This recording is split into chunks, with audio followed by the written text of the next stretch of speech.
Valérie Leroux de l'AFP, j'avais une question sur la date à laquelle le projet de loi sur le pouvoir d'achat serait présenté. Est-ce qu'il le sera immédiatement après les législatives, comme vous l'aviez laissé entendre, sauf erreur, ou est-ce qu'il pourrait ne l'être qu'au début juillet, pour différentes raisons, comme on a pu l'entendre en coulisses? Voilà. Merci de votre question. J'ai effectivement laissé entendre qu'il devrait être présenté le mercredi 29 juin, dans le prolongement des élections législatives, compte tenu de l'urgence qu'il y a à protéger le pouvoir d'achat des Français dans le contexte d'inflation.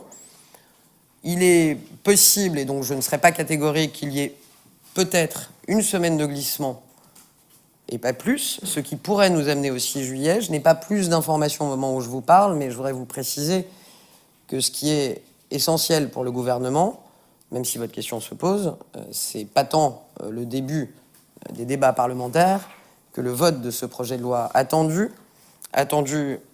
par les Français et pour protéger leur pouvoir d'achat. Notre objectif en ça est toujours, que ce soit présenté le 29 juin ou le 6 juillet, que ces mesures, bouclier tarifaire, d'indexation des retraites, du point des fonctionnaires, par exemple, et j'en passe, soient effectivement de façon sonnante et trébuchante dans le portefeuille des Français au mois d'août. C'est l'objectif qu'on poursuit et qu'on démarre le 29 ou le 6 juillet, n'oblitère en rien la poursuite de cet objectif essentiel pour nous.